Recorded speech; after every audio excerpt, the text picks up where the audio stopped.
Welcome back to the channel. അപ്പോൾ ഇന്നത്തെ വീഡിയോയിൽ നമ്മൾ നോക്കാൻ പോകുന്നത് നമ്മളുടെ ജാങ്കോയ്ക്കകത്ത് സ്റ്റാറ്റിക് ഫയൽസ് എന്താണെന്നാണ്.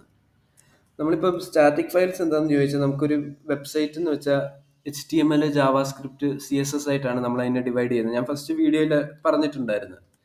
അപ്പം ആ സംഭവങ്ങൾ അതിനകത്ത് ആ ഫയൽസിനകത്ത് നമുക്ക് HTML-നെ ഡൈനാമിക്കലി ചേഞ്ച് ചെയ്യേണ്ട ആവശ്യം വരുന്നുണ്ട്. ചേഞ്ച് ചെയ്യേണ്ടാത്ത ഫയൽസിനെയാണ് നമ്മൾ സ്റ്റാറ്റിക് ഫയൽസ് എന്ന് പറയുന്നത്. ഇപ്പോൾ HTML-നെ ആണെങ്കിൽ നമുക്ക് ഡേറ്റ ഒക്കെ ബാക്കെൻഡിൽ നിന്ന് ഫെച്ച് ചെയ്ത് ഫ്രണ്ടിൽ വെക്കേണ്ട ആവശ്യമുണ്ട്. അപ്പോൾ നമ്മൾ അതിനെ ഡൈനാമിക് ആയിട്ട് ചേഞ്ച് ചെയ്യേണ്ട ആവശ്യമുണ്ട്. പക്ഷെ നമ്മൾ ഈ ജാവാസ്ക്രിപ്റ്റിൻ്റെയും CSS-ൻ്റെയും കാര്യം നോക്കുകയാണെങ്കിൽ നമുക്ക് അതിനെ പിന്നെ ഒരു വട്ടം എഴുതി കഴിഞ്ഞാൽ പിന്നീട് ചേഞ്ച് ചെയ്യേണ്ട ആവശ്യമില്ല. ഇപ്പം യൂട്യൂബിൻ്റെ ഈ ഡിസൈൻ എന്ന് വെച്ചാൽ അവർ ഓൾറെഡി ക്രിയേറ്റ് ചെയ്തിട്ടുണ്ട്.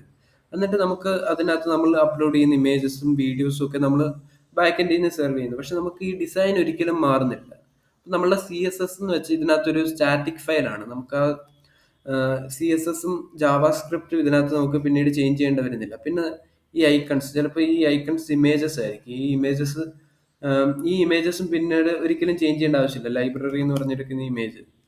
അപ്പോൾ നമുക്ക് അങ്ങനത്തെ ഫയൽസിനെ നമ്മളുടെ ജാങ്കോയ്ക്കകത്ത് നമുക്ക് സെർവ് ചെയ്യുന്നത് എങ്ങനെയാണെന്നാണ് നമ്മൾ ഈ വീഡിയോയ്ക്കകത്ത് നോക്കാൻ പോകുന്നത്. ഇത് ഞാൻ ശരിക്കും ഡിസൈനിങ് എന്ന് പറയുന്ന ഈ വീഡിയോയ്ക്കകത്ത് ചെയ്യേണ്ടിയിരുന്നു, പക്ഷേ ഞാൻ എന്തോ ഒന്ന് വിട്ടുപോയതാണ് ഗൈസ്. അപ്പോൾ നമ്മൾ നമ്മളുടെ പ്രോജക്റ്റിനകത്ത് വന്നിട്ടുണ്ട്. ഞാൻ ജസ്റ്റ് നമ്മളുടെ സെർവർ ഒന്ന് റൺ ചെയ്യുകയാണ്. Python manage.py run server.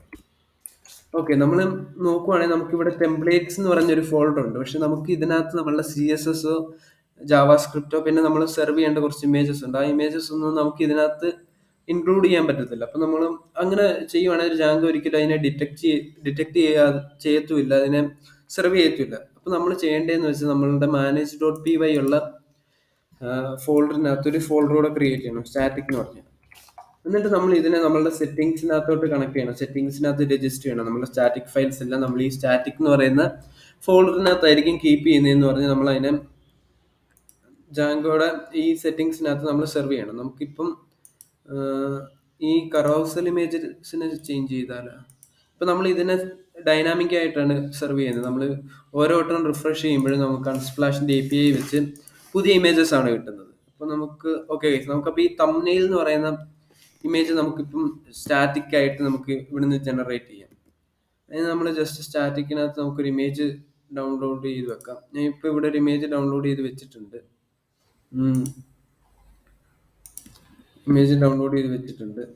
അത് നമുക്ക് നമ്മളുടെ ഡെസ്ക്ടോപ്പിനകത്ത് ജാങ്കോ ട്യൂട്ടോറിയൽസ്, അതിനകത്ത് നമ്മളിപ്പോൾ സ്റ്റാറ്റിക് എന്ന് പറയുന്ന ഫോൾഡർ ക്രിയേറ്റ് ചെയ്തെടുത്ത് നമുക്ക് അത് കൊണ്ടുവന്ന് പേസ്റ്റ് ചെയ്യാം.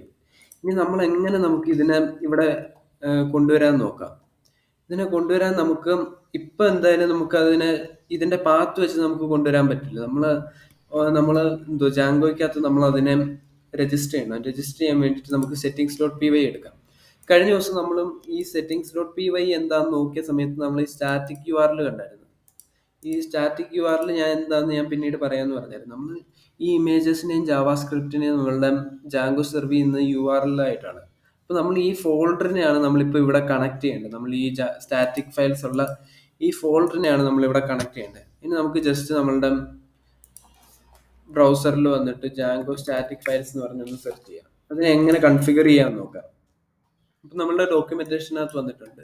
നിങ്ങൾ ഒരു കാര്യം ശ്രദ്ധിക്കേണ്ടതെന്ന് വെച്ചാൽ നമുക്ക് അവൈലബിൾ ആയിട്ടുള്ള ഏറ്റവും ബെസ്റ്റ് ആയിട്ടുള്ളൊരു ഡോക്യുമെന്റേഷനാണ് ജാങ്കോയുടെ. അപ്പോൾ നമ്മൾ ജാങ്കോയുടെ ഡോക്യുമെന്റേഷൻ വായിക്കുകയാണെങ്കിൽ നിങ്ങൾക്ക് ഇഷ്ടംപോലെ ഐഡിയാസ് കിട്ടും.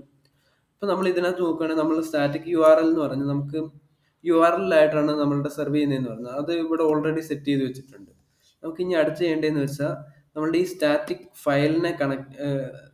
ഫോൾഡറിനെ കണക്ട് ചെയ്യണം. ആ DIR-നെ കണക്ട് ചെയ്യാൻ വേണ്ടിയിട്ട് നമ്മൾ ഇവിടെ കൊണ്ടുവന്നിട്ട് അത് കോപ്പി ചെയ്ത് പേസ്റ്റ് ചെയ്ത് നമുക്ക് ഈ താഴത്തേത് കട്ട് ചെയ്യാം. കാരണം നമ്മളിപ്പോൾ ഒരൊറ്റ സ്റ്റാറ്റിക് ഫോൾഡർ ഇവിടെ ക്രിയേറ്റ് ചെയ്തിട്ട് നമുക്ക് അല്ലാണ്ട് വേറെയൊക്കെ ക്രിയേറ്റ് ചെയ്യാം. നമ്മളിപ്പോൾ നമ്മുടെ ബേസ് ഡയറക്ടറിക്കകത്ത് manage.py ഉള്ള ഡയറക്ടറിക്കകത്താണ് നമ്മൾ അതിനെ ക്രിയേറ്റ് ചെയ്തേക്കുന്നത്.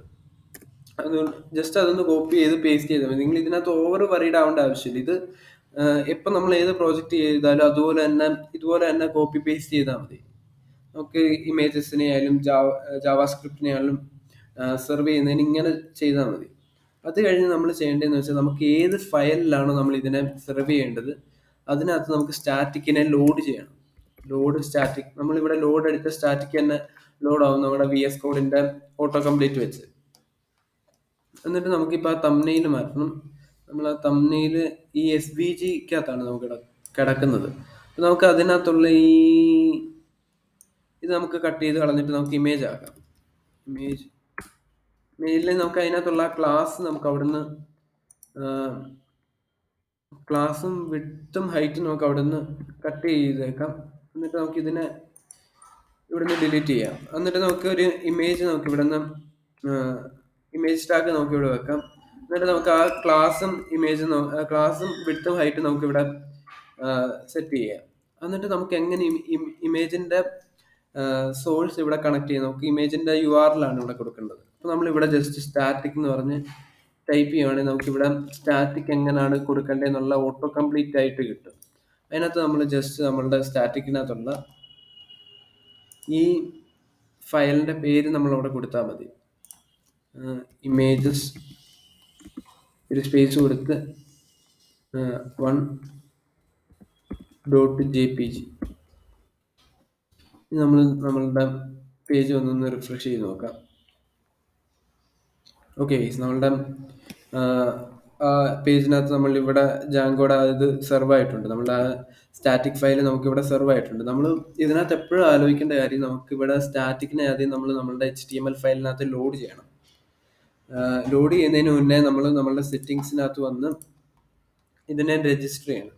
ഇത് രജിസ്റ്റർ ചെയ്യാൻ നിങ്ങൾ ജസ്റ്റ് നമ്മളുടെ ഡോക്യുമെന്റേഷനകത്തോട്ട് വന്നാൽ മതി. നമുക്ക് അതിനകത്ത് വളരെ കൃത്യമായിട്ട് പറഞ്ഞിട്ടുണ്ട്. സ്റ്റാറ്റിക് URL സെറ്റ് ചെയ്യുന്നതിന് നമ്മളിവിടെ ആദ്യം URL സെറ്റ് ചെയ്യണം. പിന്നെ നമുക്ക് അതിന്റെ ഡയറക്ടറി ആയിട്ട് സെറ്റിങ്സിനെ കണക്ട് ചെയ്യണം. എന്നിട്ട് അതിനെ നമ്മൾ URL വെച്ച് ആക്സസ് ചെയ്യണം. എന്നിട്ട് നമുക്ക് HTML ഫയലിനകത്ത് അതിനെ ലോഡ് ചെയ്യേണ്ട രീതിയും അതിനെ എങ്ങനെ നമ്മൾ കൊണ്ടുവരാന്നുള്ള രീതിയും നമുക്ക് ഈ ഡോക്യുമെന്റേഷനകത്ത് തന്നെ പറഞ്ഞിട്ടുണ്ട്. നമ്മൾ എപ്പോൾ പ്രോജക്റ്റ് ചെയ്താലും ഈ പ്രൊസീജിയർ തന്നെയാണ് നമ്മൾ ഫോളോ ചെയ്യുന്നത്. അതുകൊണ്ട് നിങ്ങൾ ഇതിനകത്ത് വറീഡ് ആവേണ്ട ആവശ്യമില്ല, ഒരിക്കലും വറീഡ് ആവേണ്ട ആവശ്യമില്ല. ജസ്റ്റ് നിങ്ങൾ ഇത് അതുപോലെ തന്നെ കോപ്പി പേസ്റ്റ് ചെയ്താൽ മതി. എന്നിട്ട് നിങ്ങൾക്ക് വേണ്ട സ്റ്റാറ്റിക് ഫയൽസ്, ഇപ്പൊ ജാവാസ്ക്രിപ്റ്റ് ആണെങ്കിൽ ഇതിനകത്തൊരു script.js എന്ന് പറഞ്ഞ് ക്രിയേറ്റ് ചെയ്യുക. എന്നിട്ട് അതിനകത്ത് വെക്കുക. അപ്പം ഞാൻ നിങ്ങൾക്കൊരു ടാസ്ക് തരാൻ പോവാണ്. നമ്മളിവിടെ ഒരു അലേർട്ട് ക്രിയേറ്റ് ചെയ്യുകയാണ്. Alert hello how are you. ഈ അലേർട്ട് നമുക്ക് നമ്മളുടെ ഹോം പേജ് എപ്പോൾ ലോഡ് ആവുന്നു അത് അപ്പോൾ പോപ്പപ്പ് ആവണം. ഈ മീൻസ് നിങ്ങൾ ഈ ജാവാസ്ക്രിപ്റ്റിന്റെ ഈ ഫയലിനെ നിങ്ങൾ നമ്മളുടെ ഈ ഹോം പേജിലോട്ട് സെർവ് ചെയ്യണം. ഒന്നുകിൽ നിങ്ങൾ അതിനെ ബേസ് ഡയറക്ടറിയിലോട്ട് സെർവ് ചെയ്യുക, ഇല്ലെങ്കിൽ ഹോം പേജിലോട്ട് തന്നെ ബേസ് HTML കൺഫിഗർ ചെയ്യണം. ഇല്ലെങ്കിൽ നിങ്ങളുടെ ഈ home.html എന്ന് പറയുന്ന ഫയലിനകത്ത് സെർവ് ചെയ്യണം. ഓക്കെ ഗൈസ്, നിങ്ങൾക്ക് എക്സസൈസ് മനസ്സിലായിട്ടുണ്ടെന്ന് വിചാരിക്കുന്നു. അപ്പം ഇന്നത്തെ വീഡിയോയ്ക്കകത്ത് ഇത്രയേ ഉള്ളൂ. ഞാൻ ഇത് ശരിക്കും നമ്മളുടെ ഡിസൈനിങ്ങിനകത്ത് പറയേണ്ടായിരുന്നു, ഞാൻ അതൊന്ന് വിട്ടുപോയി ഗൈസ്. അപ്പം നമുക്ക് അടുത്ത വീഡിയോയ്ക്കകത്ത് നമ്മുടെ ഡേറ്റാബേസ് സെറ്റ് ചെയ്യുന്നത്, നമ്മളുടെ ഡേറ്റ ബാക്കെൻഡിൽ നിന്ന് ഡേറ്റ ഫ്രണ്ട് എൻഡിലോട്ട് ഫെച്ച് ചെയ്യുന്നതൊക്കെ പഠിപ്പിക്കാം. അപ്പം ഇന്നത്തെ വീഡിയോയ്ക്ക് ഇത്രയേ ഉള്ളൂ ഗൈസ്. Thank you guys.